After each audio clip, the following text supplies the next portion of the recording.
Good morning. We have a guest at the house for the next couple of days, so I was told and make sure that I don't wake anybody up. I'm outside. I don't know if you can see. So the phone does a pretty good job of lighting everything up. So it's Sunday. First of all, Dolores, I saw your question. Somebody asked about. Somebody else also messaged me about coaching. I got asked if while I'm a lawyer, I do a great deal of coaching. And the answer is, of course. I figured out early on in my career that knowing the law was great, but anybody could do that. Managing your clients through this process was really a lot more important. And that's part of why I got into the coaching stuff with the Tony Robbins, is so I could learn how to do that even better. Plus, I've always just been somebody who's loved to help people solve their problems. That's one of the things that drives me. And so I learned how to do that even better. So yes, lawyers are coaches. Your accountant can be a coach. Your doctor can be a coach. Anybody can be a coach. I prefer to get coaches that have been significantly trained. And so, Dolores, to answer your question, I would use Tony Robbins coaches, but I'm a big Tony Robbins guy. I'm a believer in that. And one thing I will say is, in order to become a Tony Robbins coach and a Tony Robbins master coach, you've gone through a large degree of training. You can't just show up and then say, here I am, and all of a sudden you become a Tony Robbins coach. That part is what really draws me to it, is because they actually have a tremendous amount of training. They're supervised. They place you with somebody. They take a personality profile and they place you with somebody. So if you're interested in that, please message me, and I'll be happy to put you in contact with some people. No, I don't make any money on that. No, I don't get any kickbacks. I don't get anything free. I don't get anything like that. I just, want to help people out. That's why I do all these morning things. So message me. I'll put you in contact with a person, and they can put you in contact with those coaches. Let's also remember, I talked to you at one time about the 6 human needs. Sunday's always my day when I remind you about the bigger picture. Remember the bigger picture. So stop and evaluate today. Stop and take a look at, where were you when you started this journey, and where are you now? Where have you made huge progress, and where do you still need opportunities in order to make more progress?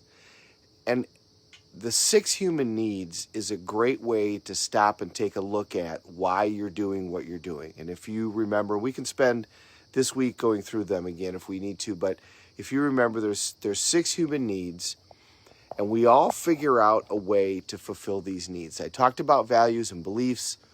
Values and beliefs are different. Some people have values that other people don't have, and everybody's got different hierarchies. These needs are fulfilled by everybody no matter what.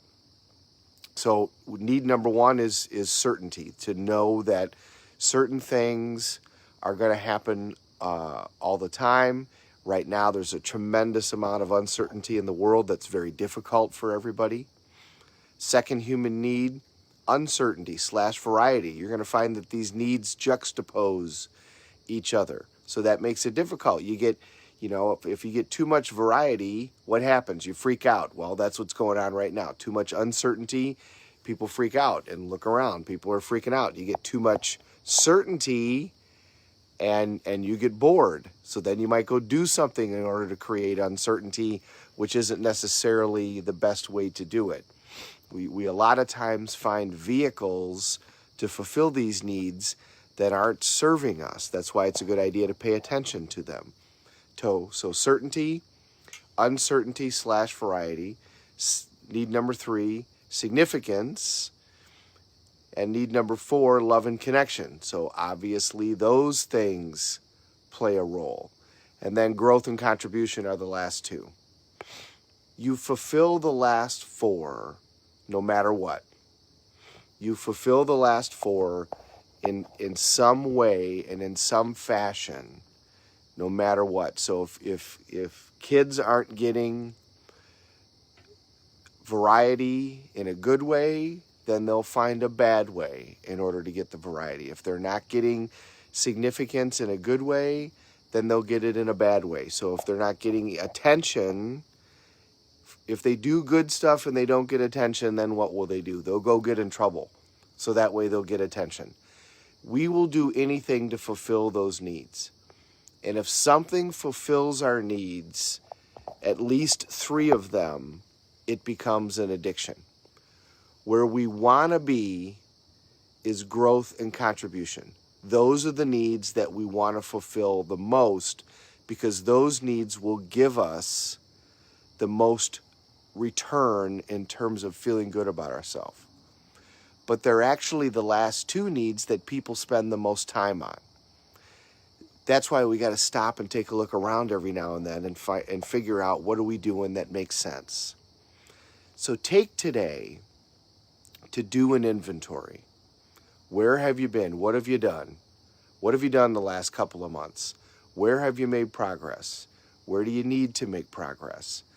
And look at it juxtaposed to the 6 human needs. You're getting those needs fulfilled no matter what, guaranteed. So are you doing it in a healthy way, or are you doing it in a way that doesn't serve you? And if you're doing things in a way that doesn't serve you, great. Just realize that that's happening. Understand why you're doing this in order to fulfill this need, and then go, okay, I need to figure out a way to fulfill that need more elegantly. That's all that you need to do. It's not the end of the world, so don't make it the end of the world. So, have a great Sunday, take inventory, and think about the 6 human needs as opposed to the things that you're doing. Look at the things that you're doing that are positive. Why are you doing them? I'll bet you that they fulfill your needs. Look at something that you love to do, and I guarantee they're going to fulfill at least 3 of those needs. And then look at something that you're doing that you don't want to do. It's fulfilling your needs, just not in an elegant way. Then you can stop and say, okay, there's something that I want to do better, or there's something that I want to do that I don't. How can I make it fulfill my needs in a way so that I can do that? Remember, we did this exercise, and I think it was Dolores that talked about folding laundry. Now, why would anybody feel great about that? Well, because she had associated other things to it. She associated getting something done. She associated doing stuff for her family. She associated finality. It was something that she could control. And then she was doing things for other people. She even had growth and contribution in there. Because it had all of those things, it fulfilled her needs. And because it fulfilled her needs, it became something that she really enjoyed as opposed to something that she hated. You can do that with anything. You can do it with exercise. You can do it with eating healthy. You can do it with making money. You can do it with success at your work. You can do it with simple things like cleaning, like doing the laundry. So if you pay attention to these needs, it's a way to actually take yourself in whatever direction you want for anything that you want to do. So if there's an activity that you're not doing that you want to, use those 6 human needs to fulfill it. How can you fulfill those needs doing that activity? Change your approach to it, and you'll be able to do that. Maybe you listen to specific music. Maybe you listen to motivational stuff. Maybe you pray. Maybe you do lists during that period of time. Maybe you listen to a book on your phone. You know, the great thing about these phones is we have everything available to us at all times. When you associate things that fulfill your needs to that activity, suddenly that activity will be something that you like to do as to something you don't like to do. It's a great way to change your approach on everything, and you can take whatever it is that you want to do in your life and make it so that it fulfills your needs, and then you enjoy doing it. Same as the opposite. If there's something that you don't want to do, make it so it no longer serves you. Make it so it no longer fills those needs. Focus on the part of it that is not supportive and helpful. And then you won't want to do it anymore. So, good morning, everybody. Happy Sunday. And I would say hi, but yeah, volunteer. There you go. I would say hi, but I don't have my glasses on, so I can't read. Thanks for watching. Have a great Sunday, everybody. We're all in this together. Let's take care of each other.